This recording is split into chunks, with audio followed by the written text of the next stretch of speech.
Hello, I am Dr. Linda Parker. Sometimes the most intimate parts of our lives change without warning, and it can feel terrifying when something that once felt natural, exciting, and deeply connecting suddenly feels uncomfortable, overwhelming, or even disgusting. You begin questioning yourself, your body, your desires, your confidence, and you wonder why a part of life that's supposed to bring closeness now creates distance inside you. But let me tell you this with absolute clarity, nothing is wrong with you. Emotional shifts, stress, body memories, hormonal changes, and hidden fears can quietly build up until the mind begins to protect itself in ways you don't even recognize. This reaction is in weakness, it's your body asking you to listen. And healing begins the moment you stop blaming yourself and start understanding that intimacy is not just physical.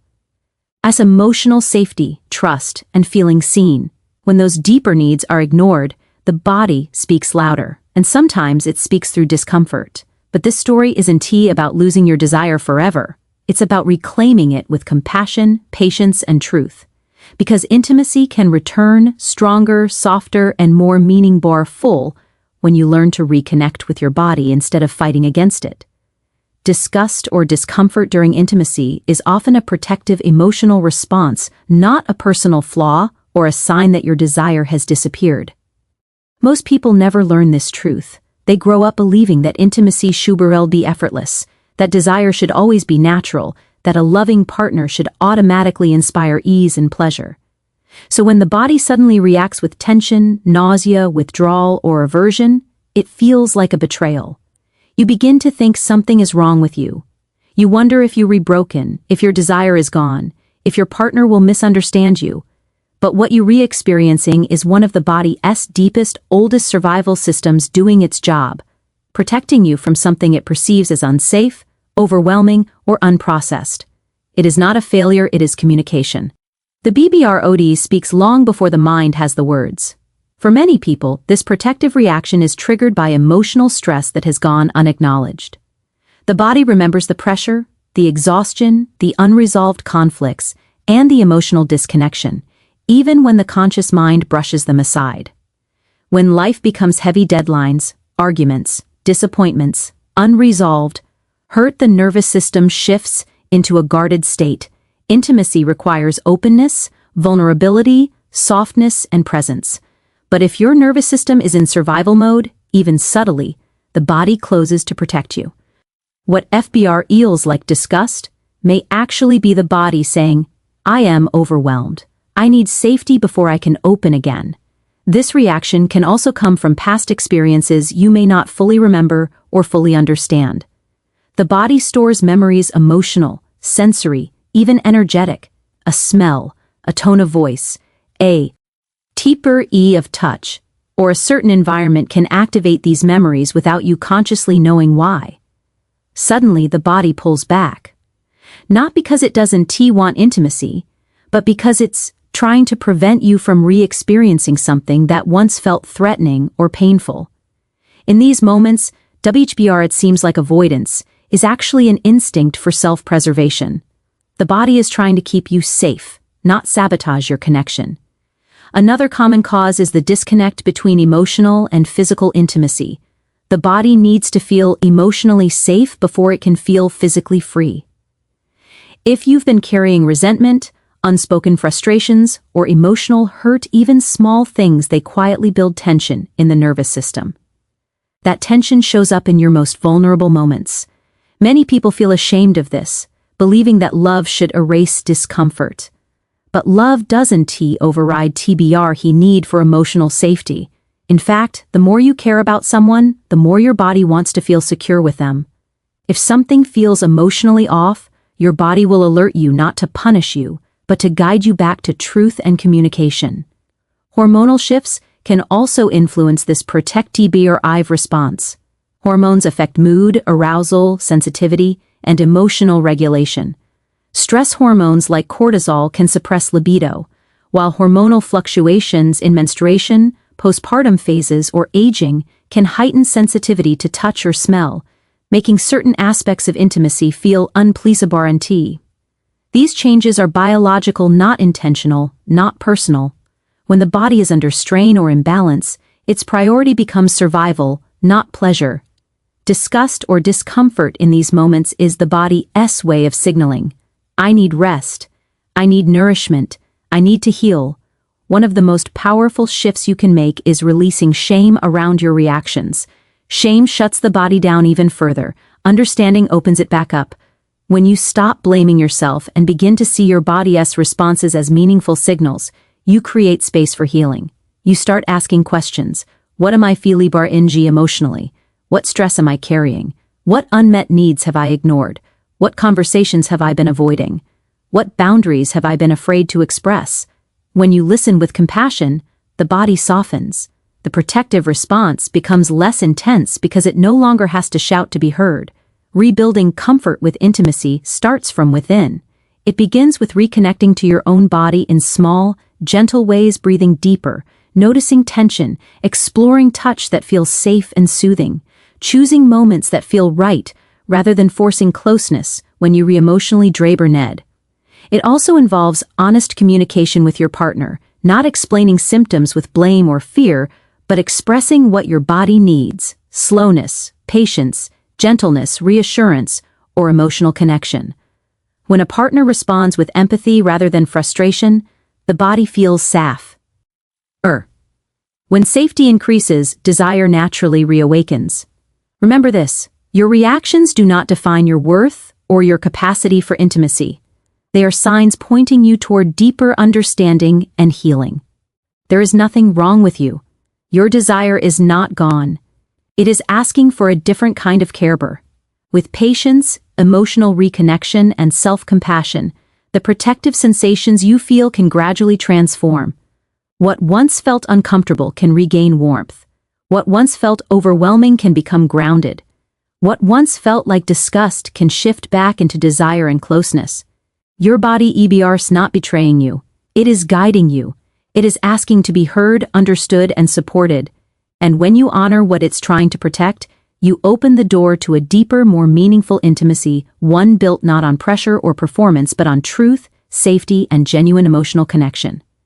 Establishing safety, trust, and emotional connection can restore passion far more naturally than forcing physical closeness. Intimacy was never meant to be something you push yourself into. It was meant to be something your body willingly opens to. Passion is not born from pressure. It is born from emotional permission. When the heart feels safe, the body follows. When the mind trusts the moment, desire rises effortlessly. When connection returns, the spark that once felt lost begins to breathe again. But when you try to force closeness, when you push yourself to be intimate, while your emotions are unsettled, you create a deeper rift. The nervous system tightens. The body goes on alert. You feel disconnected, overwhelmed, or even repelled, not because you no longer care, but because your emotional foundation isn't stable enough to support vulnerability. Intimacy requires softening, not force-in-barge. The body softens when it feels understood. It opens when it feels safe. It responds when it senses connection, not pressure. You cannot heal emotional distance through physical acts. You heal emotional distance through presence, patience, and genuine care. When you slow down, when you observe what your partner truly needs, when you give them the emotional room to breathe, something remarkable happens. Their guard lowers. When they lower their guard, trust begins to return. When trust returns, the body remembers how to desire again. Many people misunderstand intimacy. They think passion fades because of age, stress, hormones, or routine. And while these play a role, the deeper truth is that passion fades when emotional safety weakens. Little hurts go unspoken, little worries go unheard, daily stress takes priority, moments of affection shrink, and slowly, without realizing it, you stop howling up for each other emotionally. You go through the motions, hoping the physical connection will fix the emotional fracture, but it never does. When intimacy begins to feel uncomfortable or distant, the solution is almost never more physical effort. The solution is emotional reconnection. It is listening without defensiveness. It is validating your partner's feelings instead of dismissing them. It is being patient with their healing instead of rushing their comfort. These small, consistent acts rebuild the emotional bridge that intimacy depends on. When that bridge is strong again, passion flows naturally across it. Safety is not created by grand gestures, it is created by consistency. It is created when someone feels seen, not judged, when they feel cared for, not pressured, when they feel accepted even at their most vulnerable. Safety grows when you honor boundaries, not push past TBRM, when you ask what they need instead of assuming, when you show affection in ways that don't demand anything in return. These small forms of emotional generosity become the soil where passion grows back. Trust is restored in moments that seem small but mean everything.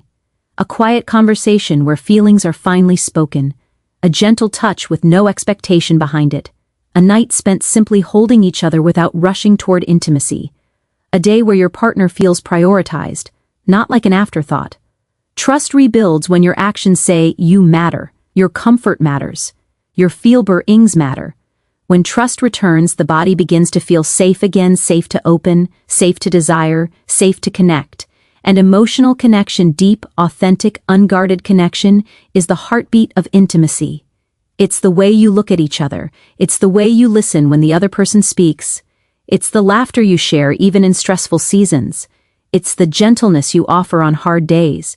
It's the moments you choose each other even when life pulls you in different directions. Emotional connection doesn't demand perfection. It demands presence. It demands that you show up, even imperfect rely, but with sincerity. When couples stop forcing intimacy and start nourishing emotional closeness, the change is profound. The body begins to unfreeze, the heart begins to reopen, touch begins to feel comforting again. Pleasure starts to return, not because you pushed for it, but because you create the emotional environment where desire can breathe without fear. Intimacy becomes something you look forward to again, instead of something you feel pressured to endure. And perhaps the most beautiful part is that emotional reconnection doesn't just restore passion. It deepens it. It creates a kind of intimacy that is richer, more grounded, more meaningful than anything you may have experienced before. Because now it is built on truth, not performance, on trust, not fear, on understanding, not assumption. Never underestimate the power of emotional safety. It is the doorway through which Passion enters the body. Never underestimate the importance of trust. It is the foundation on which desire stands. Never underestimate emotional connection.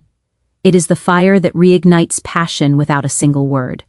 When you rebuild these three pillars, intimacy doesn't just return, thrives, naturally, beautifully, and without force. Healing begins by listening to your body with kindness, removing shame, and rebuilding intimacy from the inside out.